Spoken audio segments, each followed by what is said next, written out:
Personne n'est l'expert objectif, légitime et ultime, eux non plus, moi non plus. Alors, tu nous rejoins? Bon, t'es qui toi? Salut, moi c'est Candice. Salut, moi c'est Lucille. On va partir sur 3 sujets aujourd'hui. 3. Donc le premier, le concept de la bucket list. Premier sujet, est-ce que vous savez ce que c'est une bucket list? Parce que je vous ai parlé du sujet, mais peut-être que c'est pas ce que c'est. Selon moi, la bucket list, si tu veux, c'est vraiment un phénomène qui est arrivé avec les réseaux. Et je trouve que tu as une forme de pression derrière ça, où il faut toujours vivre toujours plus, en fait. Et c'est comme ça que je la définirais. C'est plus quelque chose de générationnel. Quelque chose de négatif, alors? Néfaste? Bah oui, parce qu'on est quand même dans un principe de consommation, ce qui est dommage. Bah, comme tout excès, je le vois comme quelque chose qui peut être néfaste, ouais. Et toi, est-ce que tu le vois de manière un peu plus néfaste aussi? Tu sais, j'ai peut-être un point de vue plus mitigé sur le sujet, tu vois. Le principe de la bucket list, c'est un peu, tu mets tes rêves sur papier, tu sais, pour pas qu'ils s'envolent, juste pour y penser. Après, il faut pas que ça devienne un but dans ta vie. Tu sais, ça peut motiver, ça peut être une motivation pour amener, tu sais, dans ta vie, faire des voyages ou autre. Après, effectivement, on vient sur la société de consommation. Faut pas aller là non plus, mais tu sais, tes envies, tu les mets sur papier. Après, il faut pas te dire, si j'arrive pas à réaliser ça, j'ai raté ma vie, tu vois. C'est, tu sais, qu'il n'y ait pas la déception derrière. Faut que la bucket list, ça reste quelque chose... Non, c'est plus le fait de mettre sur papier une pensée pour avoir un objectif de manière un peu déterminée, comme c'est ça que je veux, alors je veux le cocher justement et le réussir. Est-ce que vous savez d'où vient le concept de la bucket list? C'est pas le film, alors, The Bucket List en anglais? Ouais, c'est ça. Oui, c'est ça, c'est un Ok. film avec Morgan Freeman et Jack Nicholson, c'est énorme. d'un gars qui Ouais. justement voulait juste, un de ses rêves, c'était de créer un film à Hollywood, le produire et voir le réaliser. Donc il a proposé ce scénario-là et il s'est dit « Ah, mais en fait, si c'est l'histoire de 2 personnes âgées, enfin Morgan Freeman n'est pas tout jeune non plus, mais 2 personnes âgées qui veulent faire plein de choses avant de mourir, proposer le film, ça a été accepté. Et donc il l'a appelé The Bucket The List. Bucket List, ouais. Ok. En 2007. Donc tu vois, tu me parlais un peu les réseaux, mais le concept, techniquement, ça fait déjà un moment aussi qu'il existe. Bah, déjà, premièrement, Après. je savais pas que ça venait justement d'un film. Finalement, les premiers réseaux, ça apparu pas longtemps après. Hein. Non, c'est à peu près en même si temps. tu regardes Facebook, bien. c'était la même chose, 2006, 2008. Ouais, mais après, c'est plus un concept qui arrive avec Insta, je pense. Oui, parce que tu vois, je pense pas que tout le monde, après avoir vu le film, déjà qui a vu le film, tu vois, Ouais, s'est déjà, dit, tu vois. allez, C'est sûr. allons, on va tous faire une bucket list. Ouais, je pense que c'est vraiment les réseaux, t'as raison, qui Ouais. ont alimenté ça, où chacun s'est dit, ah, je vais faire ma bucket list.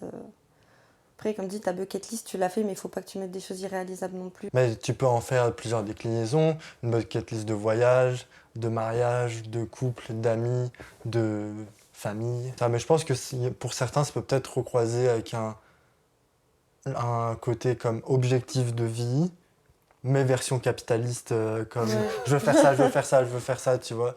Parce que, comme je sais, souvent dans les variantes, tu peux dire des choses comme j'avais noté des catégories, mais voyage, ça peut être objectif personnel, ça peut être étape de la vie, comme se marier, avoir des enfants, comme passer du temps avec ta famille de qualité ou tes amis, avoir de l'argent, être riche, ou tout simplement faire une activité extrême. Chacun peut un peu doser ça, mais comme tu dis, je pense que aussi le piège, c'est peut-être le fait que les gens notent de base une bucket list, mais qu'une fois que les choses sont cochées, ils rajoutent derrière. C'est ça. Après, dans ta bucket list, ça peut être juste effectivement être heureux sur des moments, donc pas des choses où tu as besoin d'acheter, tu as besoin de consommer, tu vois. Bah, si c'est juste des moments comme ça, après, t'as pas besoin de cette bucket list-là non plus pour être heureux. Il faut aussi que les personnes, tu vois, elles se séparent de ça. Moi, j'ai pas besoin de remplir tout ce qui est dans ma bucket list pour être heureux. Puis même, ta bucket list, elle va changer. T'as pas les mêmes envies à 30 ans qu'à 50. Est-ce que vous en avez déjà écrit une? Personnellement, pas du tout. Mais justement, c'était une question que je me posais, c'est pourquoi c'est devenu un tel phénomène finalement? Pourquoi Parce que même moi, tu vois, qui n'en fais pas et qui n'avait jamais eu connaissance du film-là, le film The Bucket List, c'est quelque chose que j'ai vu partout sur les réseaux, quoi. Et du coup, je me suis posé la question pourquoi ça a pris une telle importance, tu vois.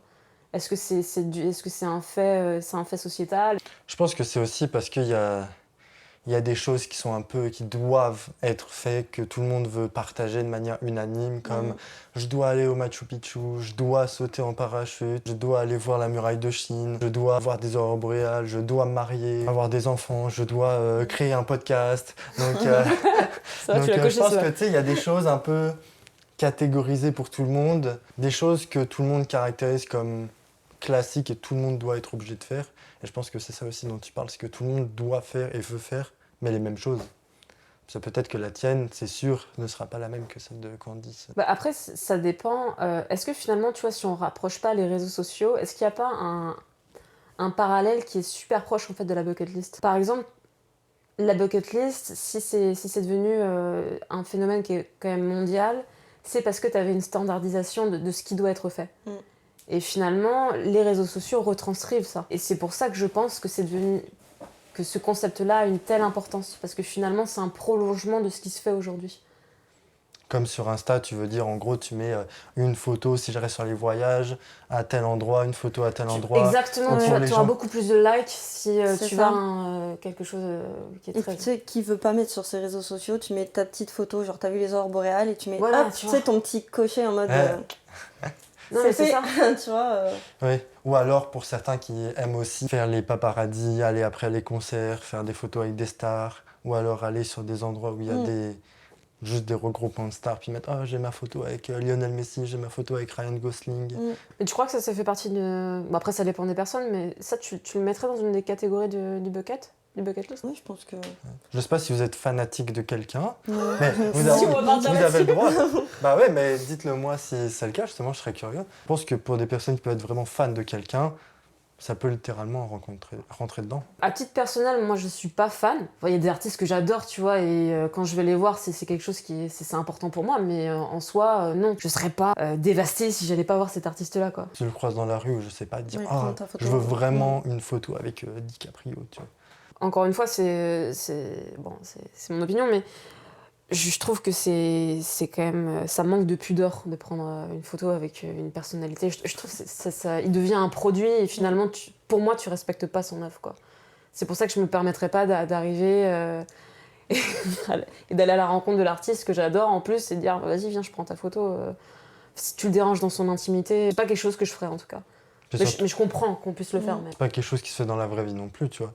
Tu vois quelqu'un dans la rue, tu l'abordes et tout comme ça, c'est pas respectueux. Et surtout que souvent avec les gens connus, bon, quel que soit le domaine, mais toi, tu as un sentiment de proximité avec la personne, bah ouais. mais elle te connaît pas, tu vois. Ouais, c'est ça. Elle peut connaître à peu près tes goûts, suivant ta tranche d'âge, tu vois. Si tu es une fan de Taylor Swift, tu vas peut-être être plus comme ci, comme ça qu'un fan des Rolling Stones.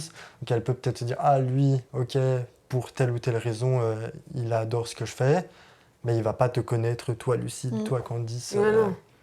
Bah, t'imagines Taylor précisément. Swift d'ailleurs? Oh la pauvre, elle doit se faire aborder toutes les 5 minutes. Ah, ouais. Et elle, à ton avis, c'est quoi sa bucket list? Je pense qu'elle a déjà tout coché là-bas. Est-ce Mais- qu'on en a une? Ouais.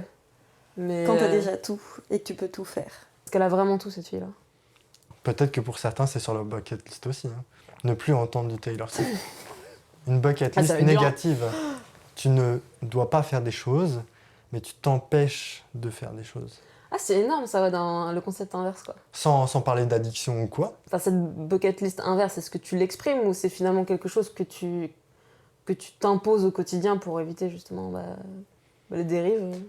Bah ça dépend, parce que ça peut peut-être être un genre de challenge pour toi-même. Si tu dis, je sais pas, je veux rien manger de mauvais pour être en meilleure santé, ou alors au contraire, je veux m'empêcher de faire des soirées pour faire que des choses pour moi. Ou peut-être je veux m'empêcher de voir telle personne, ma famille, mais je veux voir vraiment ces amis-là spécifiques. Techniquement, il n'y a pas de règle de bucket list, même si j'imagine qu'il doit y avoir des centaines d'applis, des notes, des templates sur Canva pour faire ta petite bucket list. Mais je trouve ça quand même très chronophage, t'imagines? De t'imposer autant de règles. Alors si tu commences à t'imposer des règles inverses... Parce que la bucket list, c'est quelque chose de super général. Mais Ouais, après, ouais, elle peut Parce que c'est une organisation de vie finalement. Mais Ça c'est te permet surtout une liste te... des choses à faire avant de mourir. Oui, mais en soi, cette organisation-là, tu la retrouves partout. Tu sais, on en avait parlé, mais tes objectifs à l'année, tu sais, quand tu démarres la nouvelle année, ah tiens, cette année, je vais perdre du poids, je vais faire du sport. Enfin, tu vois, on se force quand même toujours à se mettre des espèces d'objectifs constamment. Que ce soit de vie, que ce soit à l'année, que ce soit dans une journée, à la semaine, plus gros. C'est là où... C'est pour ça que les gens vont mettre majoritairement les voyages, parce que c'est vraiment quelque chose d'énorme, que effectivement... De si moins tu fais- accessible aussi. Et moins accessible. Bah, en fait, la bucket list, les to-do list, si tu veux, c'est le squelette est le même. Après, ce sont des approches qui sont complètement différentes, comment je pourrais dire, ouais, c'est des degrés différents, tu vois. Puis tu peux l'avoir mentale, comme on disait, et l'avoir sur papier, sur téléphone, sur un document vraiment noté où tu coches à chaque fois. Comme ça peut rentrer dedans aussi, mais tu sais, des fois, il y a des cartes que tu peux acheter du monde et tu peux gratter avec une petite pièce les pays que tu as visités. Ça peut rentrer techniquement dans une version un peu plus moderne de la liste. Tu l'as pas explicitement noté que tu veux visiter tel ou tel pays, mais tu coches quand même à chaque fois sur ta carte où Quel tu mets un pays petit t'as pin, fait, où tu grattes les pays que tu as fait aussi. Mais comme on parlait que c'était aussi des événements plus gros, comme le fait de se marier, avoir des enfants, ou alors juste avoir une maison, avoir telle voiture, je sais pas, une Ferrari, ou juste créer une entreprise, travailler pour une association, ce genre de... Enfin, créer une association, je veux dire, c'est vraiment des choses qui sont plus grosses que juste se remettre au sport ou, Ouais, non, ça ou c'est bien sûr. manger. Ouais. Mais tu vois, par exemple, pour toi qui est super organisé, je suis sûre que tu as été un des premiers à avoir une bucket list, tu vois. Même pas. Même pas? T'as pas Non. de bucket list? Non. Donc aujourd'hui, ça te fait pas, c'est pas possible, ça fait pas Non. partie de tes bucket list. Non, j'ai des objectifs de vie à l'année que je me note, mais c'est pas des choses que je veux... Enfin, c'est des choses que je veux faire, mais juste je les note pour pas forcément oublier. Et en cours d'année, revenir dessus et dire « Ah tiens, je m'étais dit que cette année, je voulais lire 2 livres. Bon, 2 livres, c'est ça ton objectif? Allez, Excuse-moi, ouais. j'espère que c'est d'une, toi, le livre que tu dois lire. Non. Pour toi qui te donne des objectifs annuels, pourquoi tu te donnes pas des objectifs de vie? Pourquoi toi tu t'imposes pas ça? Déjà que tu t'imposes... Parce que ça peut changer. Déjà, quand tu écris des objectifs annuels, à la fin de l'année, t'es peut-être plus le même, ou peut-être il y a des choses, tu te dis « Oh, là, je m'étais peut-être vu un peu trop gros sur ça. » Il y a des choses que tu n'as pas forcément besoin de noter aussi. Tu peux juste le garder dans ta tête et rester un peu évasif. Quand j'étais petit, je me souviens, j'avais juste une chose, je me dis « Oh, mon rêve, je vais être en Ferrari sur Mars. » Mais c'est pas une bucket list. Voilà, je te saurais pas J'espère si- que tu fais pas ta bucket list à 5 ans, parce que là, c'est problématique. J'en avais Ouais, là, 12. réaliser. elle est Mais... trop mal, là. C'est pas possible. Non, c'est ça. Mais vous, est-ce que, sans dire de le noter, est-ce que vous avez genre un rêve ou une chose qui est dans votre tête, mais que vous n'avez pas forcément noté sur du papier? Oui. Oui, parce que tu vois, je trouve quand même ça reste important d'avoir ce genre de rêve, mais il faut pas être... Tu sais, le noter sur papier, c'est bien, mais voilà, comme je disais, faut pas être déçu si tu l'as pas réalisé et te dire « Ah, j'ai loupé ma vie ». Il y en a plein qui vont dire ouais, à la fin de ta vie, tu vas plus regretter finalement les choses que t'as pas faites que les choses que t'as faites. Mais est-ce que vraiment, si tu les as pas faites, t'as raté ta vie, tu vois? Moi, je rêve d'aller voir le temple d'Angkor au Cambodge. Bon, est-ce que si dans ma vie, je l'ai jamais visité, est-ce que c'est parce que vraiment j'ai loupé ma vie? Non, tu vois. C'est pas... Mais chacun a des rêves comme ça te permet d'avancer, tu sais... Puis tu les mets à jour aussi. Oui, C'est peut-être une fois que tu l'as vu, imaginons à, je sais pas, 20, 30, 40 ans. Bah, tu fais quoi après? quel est le sentiment que t'as une fois que t'as tout coché? Est-ce que c'est de la satisfaction ou c'est juste oh, qu'est-ce que je fais maintenant, tu vois? Je trouve que justement, c'est là le côté un peu malsain de la chose. Parce que c'est bien peut-être de se le noter, de se garder des objectifs pour éviter de se perdre et de les mettre à jour, mais pas forcément d'en rajouter une fois que tu complètes les choses non plus. Parce que tu peux garder certaines choses, mais si tu rajoutes, après, comme tu dis, tu vas être en perpétuelle recherche, la satisfaction, du plaisir. Et comme on en parlait avec les réseaux, comme si tu postes une photo, tu dis « Ah tiens, j'ai 50 likes, prochaine je veux 55 », puis après c'est ça ça. finit jamais. Donc si sur quelque chose de similaire, tu te notes des objectifs, c'est bien, mais une fois qu'ils sont accomplis, peut-être pas le remplacer directement par autre chose, ce qui fait que dans 10 ans, tu as même oublié les objectifs que tu as accomplis. Tu parlais de sentiments. À ton avis, pourquoi on crée des bucket lists? Est-ce que c'est pour se rassurer? Est-ce que c'est juste une question d'efficacité? Par exemple, si vous deviez faire des buckets, c'était quoi votre sentiment premier? Est-ce que c'était pour vous rassurer? Je sais pas, tu vois, pareil, comme j'en ai pas écrit, Ouais, non, c'est sûr. c'est je pense qu'on ressent pas forcément ce besoin, mais ouais, je pense que peut-être les gens, c'est pour se rassurer, mettre sur papier leurs rêves, et après, je pense que c'est aussi une question de comparaison un peu avec les autres, tu vois, on revient toujours je pense que c'est surtout- aux réseaux Je sociaux. pense que c'est surtout pour ça. Ouais, Pour la santé mentale aussi, je pense que ça peut faire du bien des fois de, justement sur le côté déterminé, je veux faire ça, je veux faire ça, je veux faire ça. je le mets sur papier, ça me fait du bien à ma tête. Et des fois, quand je suis pas bien, je pense à des objectifs. Oh, je suis pas bien dans mon travail ou avec telle ou telle personne, mais je sais que à la fin de l'année, je vais faire ça ou que, je sais pas, je travaille dans ma tête comment je vais réussir à créer cette chose-là aussi. Donc pour toi, ce serait plus une source de motivation. Ça peut. Ouais. J'en ai pas écrit, Ouais. mais je pense que oui, quand on a en tête, ça peut être ces choses-là aussi. Je pense que ça doit pas te définir non plus. Tu dois Ouais, pas non, te c'est dire, sûr. je veux voir des aurores boréales, je veux les voir absolument, puis tu jures que par ça. Puis quand tu les as vues, tu disais, tu coches sur ta story, hop, j'ai vu une aurore boréale. Bon, Bah, c'est surtout qu'en plus, est-ce que tu reprends du plaisir? Par exemple, tu as vu tes aurores boréales une fois, est-ce que tu vas avoir autant de plaisir si tu as la chance d'en voir une deuxième fois, tu vois? Comme tu as déjà réalisé ton rêve et tu as déjà coché, est-ce que t'as pas, tu sais, en mode, ah oui, bon, aurore boréale, j'ai déjà vu. pour certains, oui, je pense que pour le coup, selon moi, les choses sont meilleures à partir de la deuxième fois. La première fois, Ah c'est ouais? jamais la meilleure version de la chose que tu vas faire. Ce sera la plus authentique, la plus naturelle, mais ce sera pas celle dont tu vas forcément le plus profiter, je trouve. Pourquoi? Parce que tu vas peut-être te forcer à le faire comme c'est la première fois. Tu dis, si on reste sur l'exemple des aurores boréales, tu vas en voir une, tu vas dire, oh, je sais pas si je vais en voir de ma vie, faut que je profite, faut que je profite. Si t'en vois une deuxième, tu vas juste la regarder pour ce qu'elle est. Oui. Si ça dure 2 minutes, ça dure 2 minutes. Si ça en dure 20, bah tant mieux. Et comme tu n'auras pas une pression, je pense, que tu vas te mettre, tu vas quand même pouvoir l'apprécier, mais sans arrière-pensée. Non, mais il y a un truc qui est super intéressant dans ce que tu viens de dire, c'est... Je trouve aujourd'hui, parce que j'ai ce même sentiment, il y a une certaine pression à profiter des choses. Ouais. T'es sur cette terre pour profiter, tu vois. Tu mets une pression à profiter, ce qui en soi n'a pas de sens. Je pense que le fait de profiter, quand on dit profite bien, ou ce genre de choses, je pense que les gens ont surtout en tête le fait de dire vis les choses, mais sois quand même conscient que soit tu es chanceuse d'être là, soit gratifiant envers une certaine personne pour ces choses-là, et que tu dois toujours garder dans ta tête, comme je le dis, une pensée de « Oh, je sais pas, je suis dans un concert, je vois, si on repart sur Taylor Swift, oh, je vois Taylor Swift, il y a plein de personnes qui n'ont pas eu leur ticket, oh, je dois vraiment profiter parce que il y en a plein qui doivent être malheureux, tu vois. Mais t'es plus dans la spontanéité de la chose et la pression, comme tu dis, si je te dis, oh, tu vas au Pérou, profite bien au Pérou. Toi, tu vas dire, oh mince, je suis obligé de bien profiter. Et puis si tu tombes malade là-bas parce que tu as mangé quelque chose de mauvais, tu dis, oh mince, je suis pas bien, je suis obligé de rester au lit, j'ai pas profité, donc c'est dommage, j'ai payé tout ça pour rien. Puis après, tu vas un peu plus te morfondre. Bah, du coup, on revient sur la comparaison finalement. Ce que tu disais en premier lieu, c'était je vais profiter parce que j'ai la chance par rapport à d'autres. Donc on revient sur quelque chose de comparatif. Je pense que oui. tout est comparaison, en tout cas au niveau de la bucket list. Ouais, Est-ce et que donc- toi, tu as rempli la tienne à 25 ans? Moi, je l'ai rempli à 8 ans, puisque mon père, il était déjà milliardaire. Oh, mais moi, le mien, il était milliardaire et j'avais une Rolls-Royce miniature.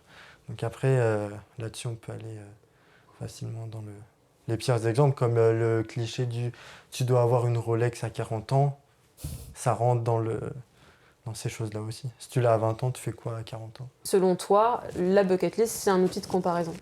Et finalement, c'est pour ça qu'il y a une certaine pression à profiter, les premières fois.